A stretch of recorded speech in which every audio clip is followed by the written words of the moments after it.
Hi everyone, and welcome to Flyer Media. We're here today for an interview with President Spina and Amy Zavadil, who is the Equity and Compliance Officer and Title IX 504 Coordinator. This is Caitlin Gawkins, Co-Editor-in-Chief of Flyer News, and I'm Taylor Alexander, Station Manager for Flyer TV. Thank you both for being here with us today. Our pleasure.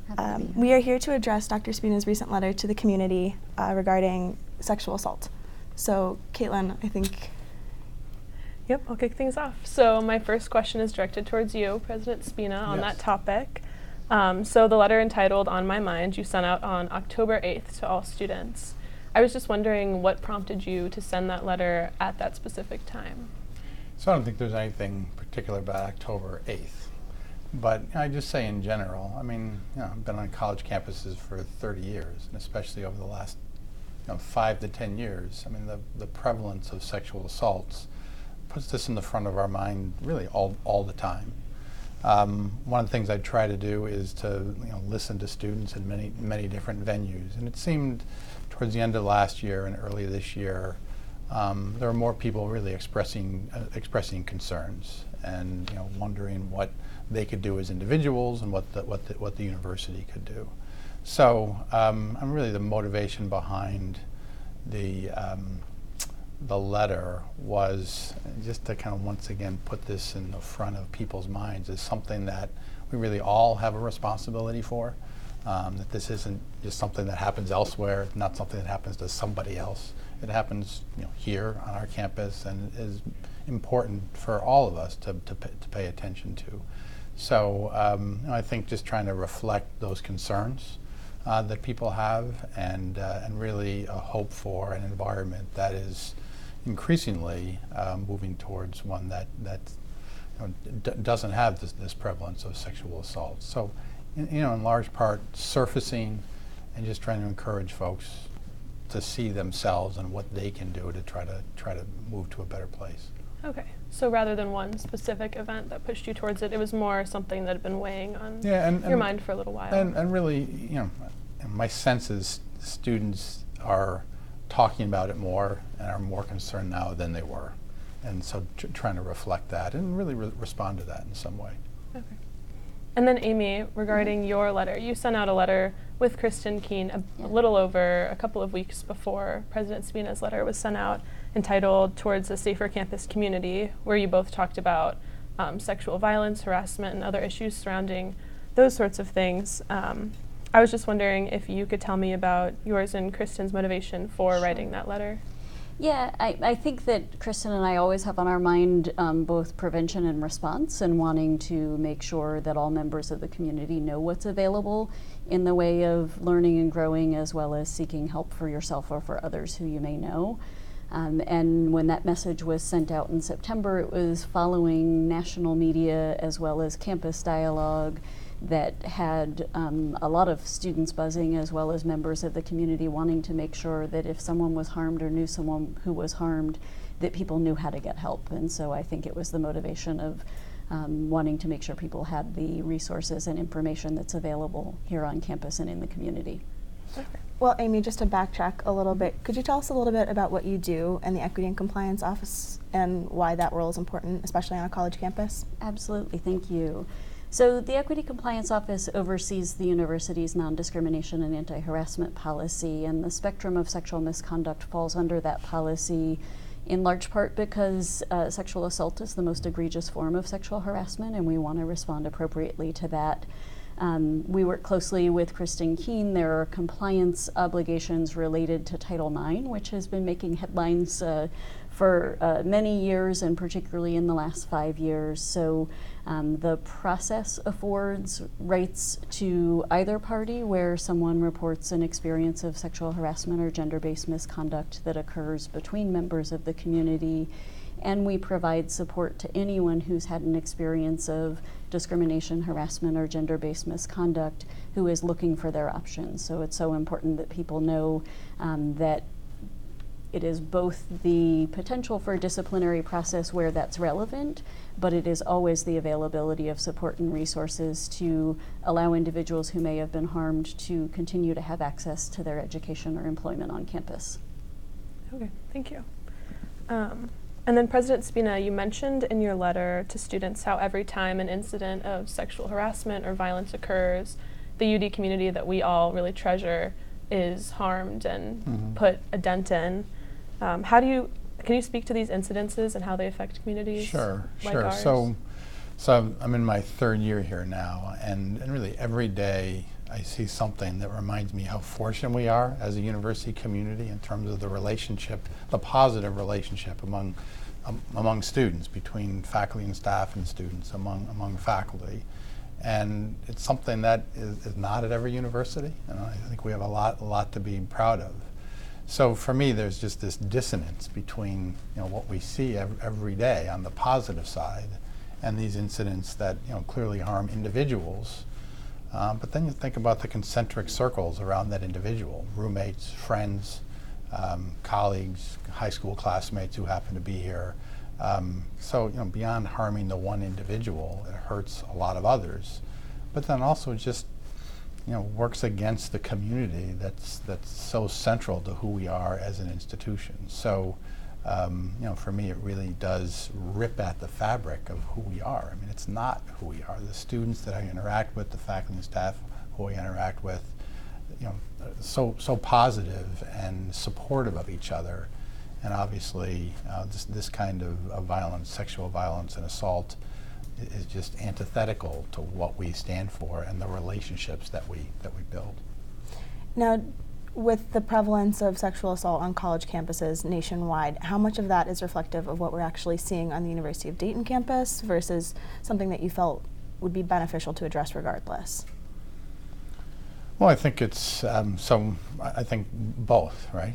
So I think we live in a society today, a culture today, where while we're much more aware of, and certainly there's much more conversation about how things like consent and healthy relationships are important, but just as prevalent is the fact that these incidents are still occurring. So there's a societal lens that we certainly need to look through, but kind of my responsibility is to this university, its students, faculty, and staff. So we are very attuned, and not just the two of us. There's many people who are engaged in supporting survivors and trying to prevent these kinds of incidents as well. It's what we all have to be concerned about as we think about the safety and security of our students, so they can actually learn and get to a place where they are healthy and able to contribute to society. Amy, would you have any statistics about how incidents on the University of Dayton campus compared to other colleges in the area or nationwide? Sure. So statistics are hard because sexual violence is underreported, so there are a variety of ways that we get information. We did conduct a campus climate survey last fall. The survey went out to all enrolled students at that time, and the response rate to that indicated about 26% of the reporting students indicated some experience of sexual misconduct that could include non-consensual touching or sexual assault and rape. That's fairly consistent with the national statistics that really for 3 decades have been gathered in social science research and campus climate research. We also get data from our Cleary reporting that is a much narrower capturing of behaviors that meet a criminal definition and occur within the campus owned property, so very specific parameters for what those numbers are. And then in between those two are the students who come forward in some way seeking assistance through the Equity Compliance Office or potentially through another office that is required to share that information with us for the purpose of making sure that someone who may have been harmed knows what their rights and resources are and can make informed decisions. What I've seen in my time here is an increase in individuals who are coming forward to get help. And that's incredibly important. And the work that I've done in the last decade on multiple campuses is, while the incidence of violence doesn't necessarily seem to have increased or decreased in frequency, the regularity with which people are coming forward to get help has absolutely increased, and that helps get people on the path to healing. Right, so higher numbers are unfortunate, of course, but it means that more people are reaching out Right. and wanting help and know that what's happening isn't Right. okay. Yeah, and if I can just piggyback on that for a moment, one of the really tremendous things about Amy being here and her staff and her approach, very visible now. Right? I mean, I hesitate to say how many different student groups and faculty groups and staff groups Amy has met with to be visible, to help people how understand how to report, how to get help.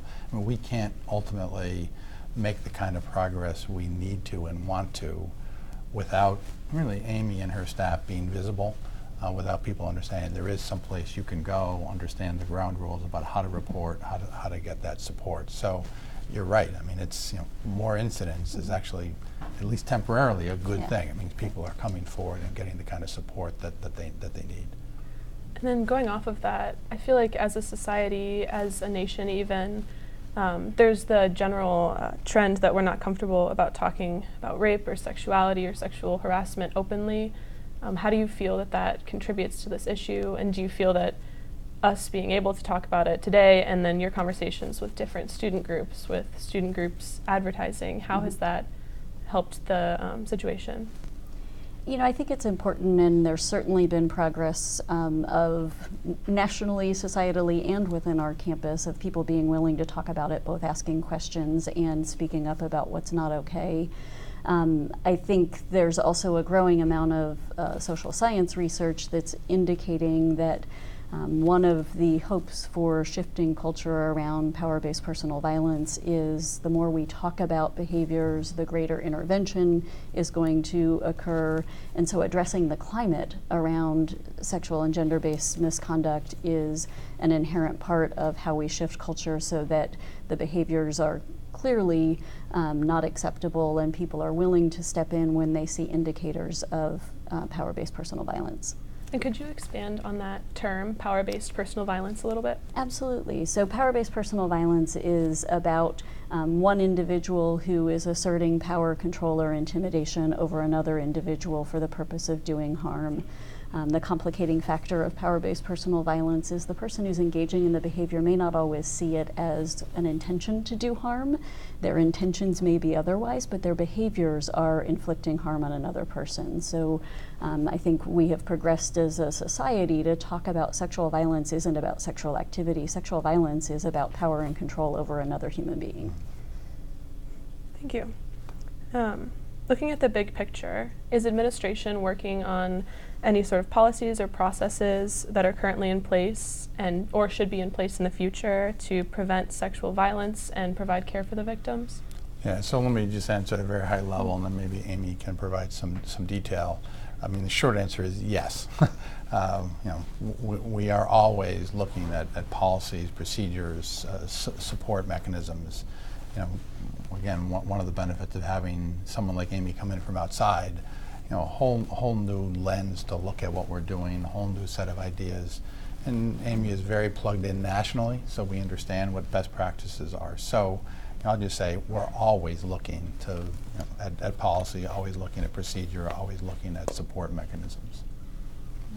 I think on the policy lens, we are both looking at what's working within our community and paying attention to what's happening at the national level. There certainly have been headlines about the current Department of Education and some impending rules that may come out in the near future. We watch that closely to see how or if that will have any influence on what we're doing, but the approach at the university is we need to be compliant, which sets the floor of what we need to do, but we want to do what's right and best for our community, and so we feel pretty confident that that's what our focus is.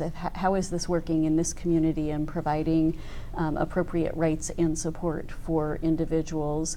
We certainly continue to look for additional opportunities to be sure that students, faculty, and staff know how to access resources, that if we identify a gap in our resources, that we're looking to fill those gaps, and if there are additional ways that we can provide education and outreach, we want to do that.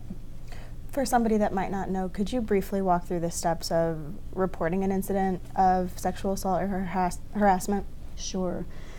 So again, starting at the very high level, we want to make sure anyone who experiences any form of sexual assault, domestic violence, dating violence, or stalking, that spectrum of sexual violence, knows they have a right to both medical and mental health support, they have a right to seek assistance from the university, and they have a right to report to law enforcement or to decline to report to law enforcement. Those are federally mandated rights, and we want to make sure people know how to access any of those, all of those or none of those, what somebody chooses. It is important to me that when we become aware of someone who may have been harmed, we get reports sometimes by an individual who submits their own information, sometimes by a member of the community, whether an RA or a faculty member who shares the information, or someone who contacts public safety first will also receive that information. We do outreach to make sure the harmed individual knows that we want to make them aware of what rights are available to them and resources are available so they can make informed decisions. So usually the first thing that happens when we receive information is an electronic outreach to let them know how to come see us so that we can provide them with resources, and we provide attachments that give information about confidential support both on and off campus, as well as other reporting information, so that there are a variety of touch points of giving information to make informed decisions. Now, you mentioned that somebody like a professor or an RA might share this information with you. Are there certain members of the student body that are obligated to report these incidents on somebody's behalf? Sure. So for students, student employees, particularly RAs and desk attendants, do have an obligation because they're providing support to students in their professional role as a student employee, are obligated to share information centrally with the Equity Compliance Office so we can make sure that someone who's harmed knows what their rights and resources are. Is there anybody that, if a student were to disclose an incident, that person would have to hold that information confidential? The confidential resources on campus for students are our counseling center and the medical professionals working in the student health center. And when you work with any of those professionals, they're going to let that person know that that is a protected, confidential conversation. They also have information about rights and resources, so they're sharing that information with someone. Our ordained ministry are also confidential and protected by their licensure.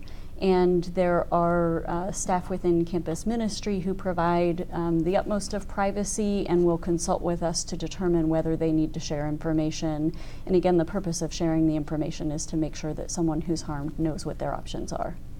And where are some of the places that we can find this information on campus? Absolutely. The most direct way to get that information is goudayton.edu/nondiscrimination. And our non-discrimination page gives information about rights and resources, our policy, the reporting process, as well as how to seek assistance. Students receive information throughout the year. Most students received this brochure, particularly if they're residential students, but they were available for commuter students, and you'll see posters and other material that look like this that have information about who to report to, how to report, what the difference between confidential and private, as well as how to help someone else who may disclose to you that they've experienced some form of sexual violence. Okay. And in addition to your office, there are a lot of student organizations who are dedicated to these issues, to trying to end sexual violence on campus. My question for both you and Amy is, what other actions can student, faculty, and staff take, both big and small, in order to create that campus culture that we really want, one that's safe for all students, one that tries to end sexual violence completely and break the national trend? Yeah, so two quick thoughts. One is, the student groups who are engaged, the PAVs, some of the special interest house and so on, are doing extraordinary work. And I've seen just in my 2.5 years the size of PAVE and the diversity of folks in that student group really increasing, which I think is important. So direct answer to your question, actually, Caitlin and Taylor, what you are doing is, I think, perhaps the most important thing that we all have to do. So having conversations with peers, with faculty, with staff, not only about the fact of sexual violence and sexual assault on campus, but also, what's acceptable behavior, what's consent, what are healthy relationships, and really talking openly to, and frankly to people that you're in relationships with, but also just that you're colleagues with, the more we talk about it, the more we set expectations that are positive, I think the more quickly we can move the campus to a place where we should be, which is really zero sexual assault. I think I would add to that absolutely the need to engage in dialogue and to acknowledge it's sometimes uncomfortable and difficult dialogue. And so having conversations makes it easier to have the difficult conversations, which can help with the intervention and the use of green dot when you see something that isn't okay, how you can step in and direct, distract, or delegate to intervene and make a difference. Thank you. We have time for a few more closing questions or thoughts or comments or concerns. Yeah, do you have any thoughts you'd like to share on this topic generally that you feel like you haven't been able to share yet? No, I just go back to, appreciate the role you're playing in surfacing this, and I think both of us and folks like Kristen Keene and the PAVE coordinators, these are folks who are trained and prepared and are actually quite skilled at engaging individuals in these conversations. So I think the more we can all do, the better. But again, I would just come back and thank you both for creating this kind of forum. Of course. Yeah, thank you for being willing to come and meet with us and talk, take a couple minutes out of your day. Right. I know it means a lot to us and it means a lot to the campus community. Yeah, Well, thank you. Thank you so much for being here. Thanks for tuning in to Flyer Media. This has been a collaboration between Flyer News and Flyer TV. We are here with Dr. Spina and Amy Zavadil. I'm Taylor Alexander. This is Caitlin Gawkins. Thanks for tuning in.